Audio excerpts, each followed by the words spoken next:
சேரன் நான் வந்து எனக்கு என்ன கதிருக்கு முன்னே பழக்கம் எப்படின்னா, நான் ஃபிலிம் இன்ஸ்டியூட் படிச்சுட்டு இருக்கும்போது தேசிய கீதம் போய் ஒர்க் பண்றேன். ஓ! அன்றைக்கு தமிழ் சினிமாவுல நாக் அவுட்ன்னு ஒரு படம் பார்த்தேன். ஷார்ட் ஃபிலிம் லெனின் எடுத்து. ம். அப்பலாம் நான் வந்து பேரலல் சினிமா, மாற்று சினிமா தான் என் சினிமான்னு நான் நெனச்சிட்டு இருக்கேன். நெறைய பேருக்கு மெயின் ஸ்ட்ரீம் சினிமான்னா அதெல்லாம் ஆனா ஒரு படம்னா அப்படி எடுக்கணும்னா. ஆனா என்னவா இருந்தாலும் ஒரு படம் எடுத்து அது வியாபார ரீதியாகவும் வெற்றி பெறுகிற போது தான், அந்த கருத்தும் போய் சேரும். இன்னொரு படமும் நம்ம எடுக்கப்படும்னு புரியறதுக்கு ஆனா சேரன் பார்க்கும்போது ஏன்னா நம்ம சினிமாவுக்கு வரோம். சினிமா ஆர்ட் டைரக்ஷன் இருக்கும்போது பாரதி கண்ணம்மா படம். அவரு உங்களுக்கு தெரியும் 2வது பொற்காலம். 3வது தேசிய கீதம் எடுக்கும்போது ஜே.கே. Art director. நான் ஃபிலிம் இன்ஸ்டிடியூட்ல படிச்சுட்டு இருக்கும்போது ஜே.கே. சொல்லிட்டாருல்ல, அவன் வந்தா இது சரியா இருக்கும். ஏன்னா அது அரசியல் படங்கும்போது நமக்கு அப்பவே அந்த அரசியல் படம் போய் அரசியல் பின்புலம் இருக்கிறதுனால. ஆமா.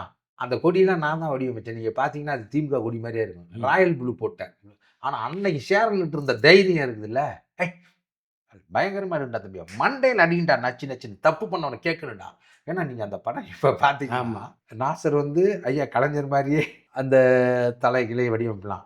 சத்யபிரியான்னு நெனைக்கிறேன். அவங்க வந்து ராஜாத்தி அம்மாள் மாரியான ஒரு ஒரு கனிமொழி, ரம்பா மாரி அப்படி ஒரு பூடகமா வச்சு 4 இளைஞர்கள் வந்து முதலமைச்சரையே கடத்திட்டு போயிடுவாங்க. அந்த படம் இப்ப வந்தா வேற மாரி இருக்கும்.